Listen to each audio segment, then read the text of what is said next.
My dear students, आज अपने सर्वनाम के बारे में पढ़ेंगे। पिछले वीडियो में अपने संज्ञा के बारे में पढ़ा था।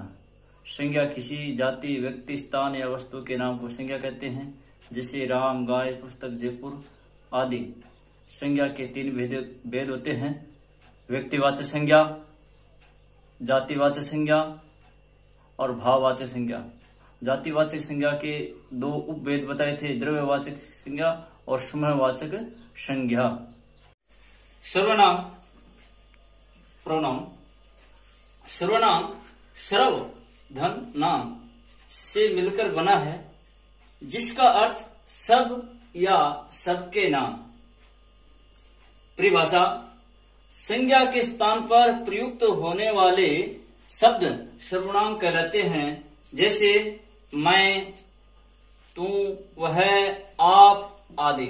अथवा सर्वनाम वे शब्द है जो वाक्य में संज्ञा के स्थान पर प्रयोग किए जाते हैं, अर्थात वाक्यों में संज्ञा की पुनरावृत्ति बचाने के लिए संज्ञा के स्थान पर जिन शब्दों का प्रयोग किया जाता है वे सर्वनाम कहलाते हैं। आवश्यकता: सर्वनामों का प्रयोग सुंदरता, सरलता तथा संक्षिप्तता के लिए किया जाता है। सर्वनाम के अभाव में वाक्यों में बार बार संज्ञाओं, नामों के प्रयोग से भाषा अटपटी लगती है। जैसे रौनक ने रौनक की माताजी से कहा कि रौनक पिता के साथ जयपुर नहीं जा सकेगा। अब ये शब्द बार बार आ रहे हैं, रौनक, रौनक, रौनक। इनकी पुनरावृत्ति रोकने के लिए ही सर्वनाम का प्रयोग किया जाता है। रौनक ने अपनी माताजी से कहा कि वह पिता के साथ जयपुर नहीं जा सकेगा। रौनक की जगह अपनी, वह। सर्वनाम सभी संज्ञाओं के नाम है। ये किसी भी संज्ञा के स्थान पर प्रयुक्त किए जा सकते हैं, इसलिए प्रत्येक भाषा में इनकी संख्या सीमित होती है। हिंदी भाषा में इनकी संख्याएं 12 मानी जाती है। मैं, हम, तुम, आप, यह, वह, जो, कोई, कुछ, कौन, क्या। सर्वनाम का प्रयोग संज्ञा के स्थान पर होता है, इसलिए संज्ञा के समान ही कारक के कारण इनमें विकार या परिवर्तन होता है। जैसे हमने, हमको, हमसे, मैंने, मुझको, मुझसे। इसे भी संज्ञा की तरह एकवचन या बहुवचन में प्रयुक्त कर सकते हैं। विशेषण के आधार पर भी सर्वनाम का रूप परिवर्तित हो जाता है। जैसे मेरा परिवार, तुम्हारा घर, उसकी कलम, मेरी किताब, तुम्हारी कक्षा, मेरा स्कूल आदि। संज्ञा की तरह सर्वनाम के स्थान संबोधन का प्रयोग नहीं किया जा सकता। सर्वनाम संज्ञा के स्थान पर काम आने वाले शब्दों को सर्वनाम कहते हैं। जैसे यह छत है, यह पंखा है, यह दरवाजा है, वह खिड़की है, यह पेन है, यह मार्कर है, वह लता है, वह गाय है, वह मंदिर है। जो भी प्रकृति के अंदर आपको जो चीजें दिखाई दे रही है, जो वस्तु दिख रही है, वो सभी संज्ञा है और उनके स्थान पर काम आने वाले शब्द है वो सर्वनाम है। संज्ञा के 3 भेद होते हैं: व्यक्तिवाचक संज्ञा, जातिवाचक संज्ञा, भाववाचक संज्ञा। जातिवाचक संज्ञा के 2 उपभेद भी बताए थे आपको: द्रव्यवाचक संज्ञा और समूहवाचक संज्ञा। इन्हीं से आगे सर्वनाम के 6 भेद है: पुरुषवाचक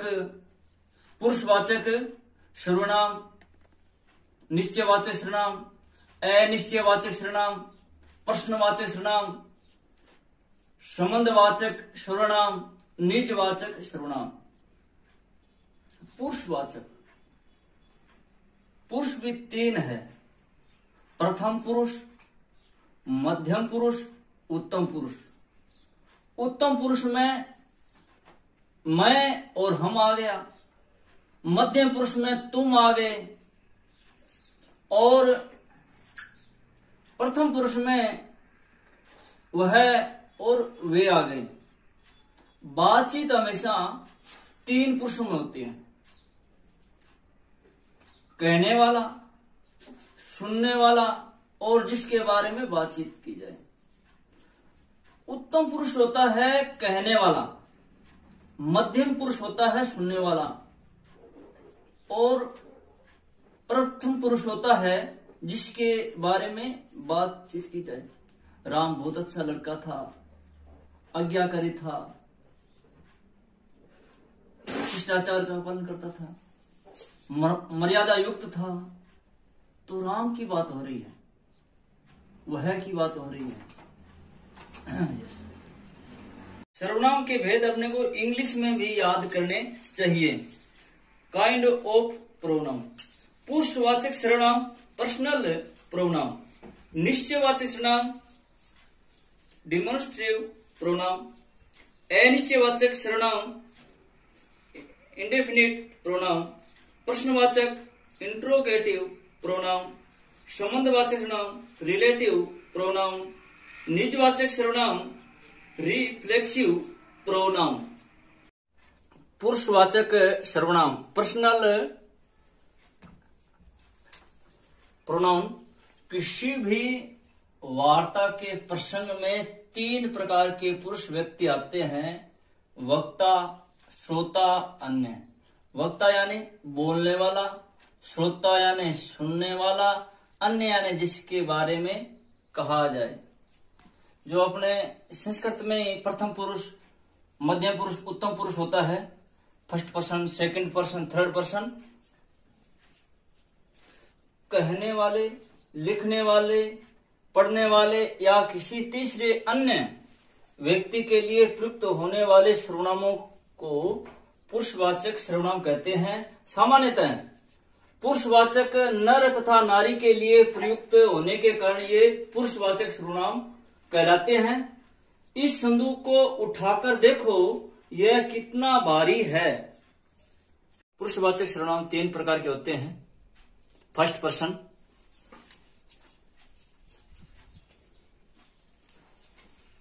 पुरुषवाचक सर्वनाम 3 प्रकार के होते हैं। उत्तम पुरुषवाचक सर्वनाम फर्स्ट पर्सन, बोलने वाला या लिखने वाला, वक्ता अथवा लेखक या अपने से संबंध रखने वालों के लिए जिन सर्वनामों का प्रयोग करता है वे पुरुषवाचक सर्वनाम कहलाते हैं। जैसे मैं, मेरा, हम, हमारा, हमें, मुझको, हमको, मैंने, हमने, मुझे आदि।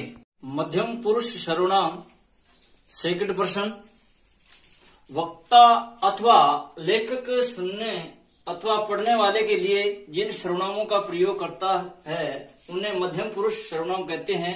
जैसे तू, तुम, तेरा, तुम्हारा, आपने, आपको, तुझको, तुझे, तुम्हें आदि। तू सब थोड़ा सा एक अटपटा सा लगता है। तू नहीं करना चाहिए किसी को, छोटे को हो चाहे बड़े को हो। आप, आपको, आप देख रहे हो बोर्ड पर ये तू शब्द लिखा है। तू सर्वनाम का प्रयोग समीपता, आत्मीयता, प्यार तथा दुलार प्रकट करने हेतु करते हैं। कभी कभी निरादर अथवा हीनता दिखाने के लिए भी तू का प्रयोग किया जाता है। हे प्रभु, तेरी कृपा कब होगी? अरे नालायक, तू अब तक कहां था? मां, तू क्या कर रही है? मित्रों, जो आप ये सारणी देख रहे हो, अगर इनको ध्यान से गौर से देखोगे तो आपको जो ज्ञान की प्राप्ति होगी और शब्दों की पहचान होगी कि कौन सा शब्द उत्तम पुरुष का है, कौन सा मध्यम पुरुष का है, कौन सा अन्य पुरुष का है, कौन सा शब्द है जो एक वचन का है, कौन सा बहुवचन का है। तो चलो हम इनके बारे में चर्चा करते हैं। उत्तम पुरुष, उत्तम पुरुष में एक वचन में मैं, मेरा, मेरी, मुझे आदि शब्द आएंगे और बहुवचन के अंदर हम, हमारा, हमारी, हमें आदि शब्द आएंगे। इसी प्रकार मध्यम पुरुष के अंदर एक वचन के अंदर तुम, तेरा, तुझे आदि शब्द आएंगे। इसी प्रकार बहुवचन के अंदर तुम, तुम्हारा, तुम्हें आदि, आप, आपका, आपको आदि। ज्यादा से ज्यादा आपको शब्दों को आप, आपको ये शब्द बोलना चाहिए। ये बड़े शब्द क्या है, आदर्शसूचक शब्द है। ये तू तड़ा की भाषा भूल करके भी नहीं करनी चाहिए, निरादक शब्द है, दूसरे को, हृदय को थोड़े से कष्ट पहुंचाने वाले हैं। बड़ों को तो भूल करके तू तड़ा की भाषा नहीं करनी चाहिए। अन्य पुरुष एक वचन, यह, वह, उस, इस आदि, और बहुवचन में ये, वे, इन, उन आदि। निश्चयवाचक सर्वनाम, जिन सर्वनामों से किसी व्यक्ति, वस्तु अथवा घटना आदि का निश्चित बोध होता है, ज्ञान होता है कि ये निश्चित है, चाहे व्यक्ति है, चाहे वस्तु है, चाहे घटना है, उनका जो निश्चित बोध होता है उसे निश्चयवाचक सर्वनाम कहते हैं। निश्चयवाचक सर्वनामों से दूर या समीप के पदार्थों या व्यक्तियों का निश्चयात्मक बोध होता है, ज्ञान होता है। जैसे यह, वह, निकट की वस्तुओं के लिए यह और ये, और दूर की वस्तुओं के लिए वह और वे। यथा उदाहरण के रूप में, तुम्हारा घर यह नहीं है, वह है। तुम्हारा घर यह नहीं है, वह है। यहां निश्चय हो रहा है, घर का निश्चय हो रहा है कि तुम्हारा घर ये नहीं है, वह है। विश्वास नहीं हो तो तुम ही पढ़ लो, विश्वास नहीं हो तो यह तुम ही पढ़ लो। इस कलम को देखो, यह कितनी उपयोगी है। अनिश्चयवाचक सर्वनाम, इंडेफिनेट प्रोनाउन, जिन सर्वनामों से किसी निश्चित पदार्थ अथवा व्यक्ति का ज्ञान नहीं होता है, उन्हें अनिश्चयवाचक सर्वनाम कहते हैं। जैसे कोई, किसी, कुछ आदि। किसी अनिश्चित वस्तु, घटना, व्यापार के लिए अनिश्चयात्मक सर्वनाम प्रयुक्त किए जाते हैं। प्राणियों के लिए कोई, किसी सर्वनाम का प्रयोग करते हैं तथा पदार्थों के लिए कुछ का प्रयोग किया जाता है। जैसे स्कूल में कुछ खा लेना, यहाँ कुछ शब्द आया है,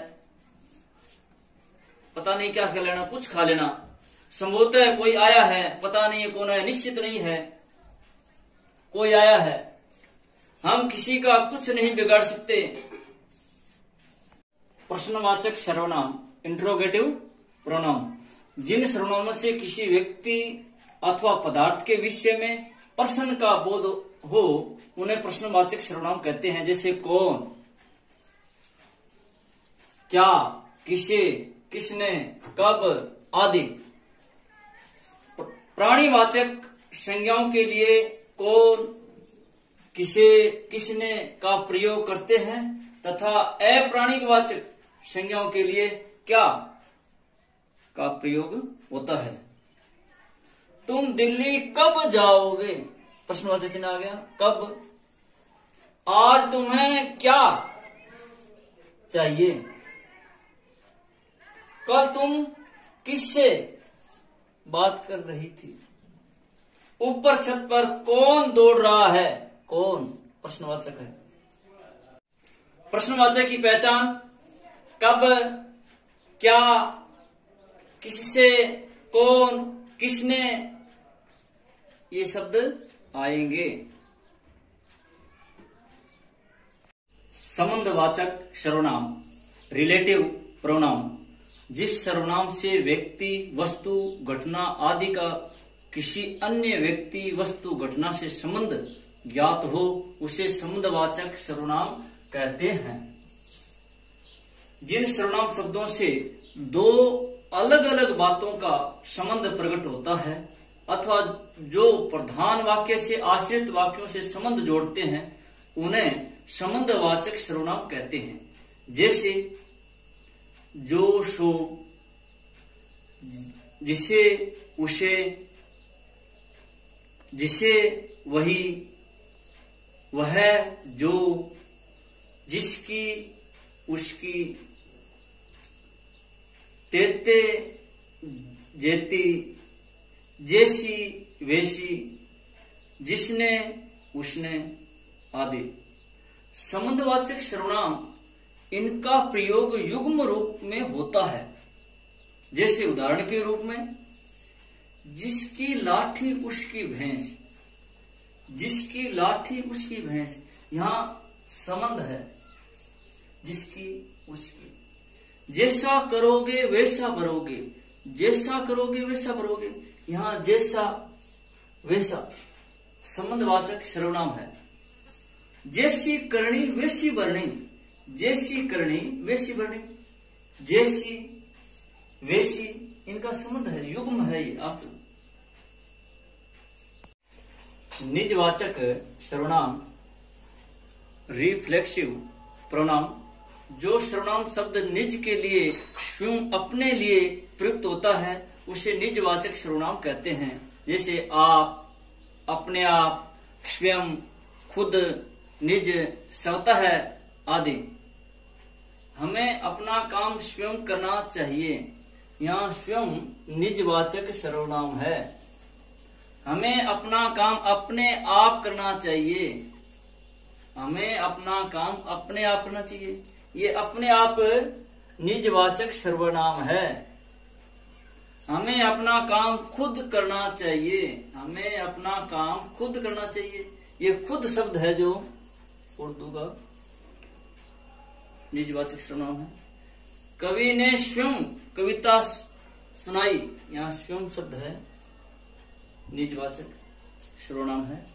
आप स्वयं चलकर देख लें, यहाँ स्वयं शब्द सर्वनाम है। हमें खुद ही तुम्हारा ध्यान रखते हैं, हम खुद ही तुम्हारा ध्यान रखते हैं, ये खुद शब्द सर्वनाम है। जो काफी जानकारी जो बाकी रह गई है वो आगे वाले पार्ट सेकंड में करेंगे। जय हिंद, जय भारत, विजय भव।